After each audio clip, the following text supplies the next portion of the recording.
Sicily, Sicily. இந்த பேரை கேட்டா அதிருங்க, அதுக்கு தாண்டி உதரும். சிசிலிங்கிற பேர்ல அப்படி என்ன இருக்கு அப்படின்னு கேக்குறீங்களா? எனக்கும் தெரியல. ஆனா சிசிலி அப்படிங்கிற பேரை வச்சிருக்கிற அந்த அம்மா இன்று மறைந்து விட்டார். RIP, rest in peace. அம்மா மறைந்தது வரலாறு அல்ல, அம்மா வாழ்ந்ததுதான் வரலாறு. இந்தியாவிலேயே முதல் பெண் காவலர் 1973ஆம் ஆண்டு முத்தமிழறிஞர் டாக்டர் கலைஞருடைய ஆட்சியில அடுப்பூதும் பெண்களுக்கு படிப்பதற்கு, அப்படியே பொம்பளைங்க படிச்சாலும் ஹோம் சயின்ஸ் படிக்கட்டும் அப்படி பேசிக்கிட்டு இருந்த இந்தியாவின் இன்னொரு முனை 1921லயே பெண்களுக்கு சொத்துரிமை வேணும்னு கேட்டுச்சு.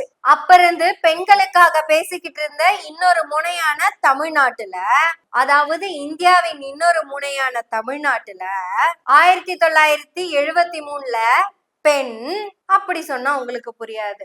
ஒரு 18 வயசு பொண்ணு கடைக்கு போகணும்னா, ஜஸ்ட் 4 வீடு தள்ளி இருக்கிற கடைக்கு போகணும்னா, அந்த புள்ள கடைக்கு போறப்ப கூடைய தூக்கிட்டு போறது மட்டும் இல்லாம கூடவே ஒரு ஆண் பிள்ளையும் தூக்கிட்டு போகணும். எதுக்கு? பாதுகாப்பு. 18 வயசு பொண்ணுக்கு 5 வயசு பையன் பாதுகாப்பு. அப்படி நம்பிக்கிட்டு இருந்த அந்த சமூகத்துலதான் எங்க முத்தமிழறிஞர் டாக்டர் கலைஞர் ஒரு ஊருக்கே பாதுகாப்பு கொடுக்கிற பாதுகாப்பு அதிகாரியாக, காவல்துறை அதிகாரியாக எங்க சிசிலி அம்மா அவர்களை நியமனம் செய்தார் முத்தமிழறிஞர் டாக்டர் மு கருணாநிதி. கலைஞர் கருணாநிதி அப்படின்னு சொல்றது தானங்க கெத்து. இந்தியாவிலேயே முதல் முறையாக பெண் காவல் அதிகாரியை நியமனம் செய்ததுதான் தமிழ்நாடு. ஆனா இது அன்னைக்கு அதிரடி அப்படின்னு பேசப்படல, முதல் முறையாக அப்படின்னு கூட பேசப்படல, சாதனை நிகழ்வு அப்படின்னு கூட பேசப்படல.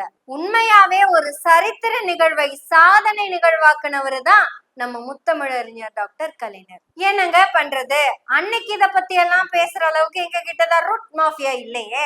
தன் கையால் டிஃபனை தானே திறந்தார், சாதனை.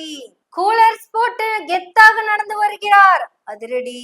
கண்ணாடி இறக்கி டாட்டா காட்டிட்டாருங்க, எளிய மகன். இப்படி இதையெல்லாம் நம்பிக்கிட்டு இருக்கிற ஜென்சி கிட்ஸ் மட்டும் இல்ல, அந்த போர்வையில இருக்கிற 50-60களே சிசிலி என்பவர் யார் அப்படிங்கிறது உங்களுக்கெல்லாம் நல்லாவே தெரியும். அந்த முதல் அப்பாயின்மெண்ட் இருக்குல்ல, முதல் அப்பாயின்மெண்ட், இதோ எங்க சாந்தகுமாரி மேடம் கூட முதல் பெண் பஸ் டிரைவரா வந்திருக்கிறாங்க.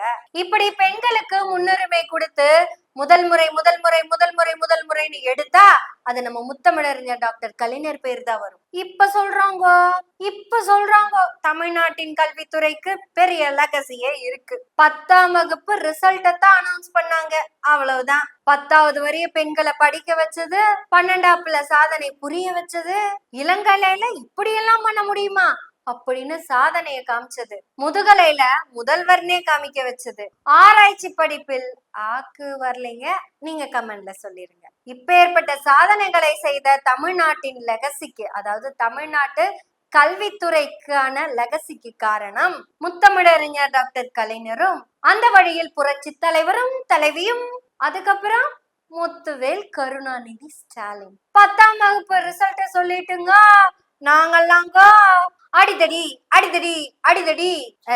சாரி அதிரடியாமா, அதிரடி. ஜென்சி கிட்ஸ், சிசிலி இது வெறும் பெயர் அல்ல, புரட்சி. காவல்துறையில் பெண்களின் ஆகப்பெரும் புரட்சி. முதல் முறை இஸ் ஈக்குவல் டு முத்தமிழறிஞர் டாக்டர் கலைஞர். கலைஞரின் இப்பேற்பட்ட சாதனைகளை பேசுவோம் பேசிக்கிட்டே இருப்போம். எனவே பேசுவோம் நாள்தோறும். உங்களுடைய ஆதரவுகளை நன்றிகளோடு எதிர்பார்த்து கொண்டிருக்கிறோம். நன்றி, வணக்கம்.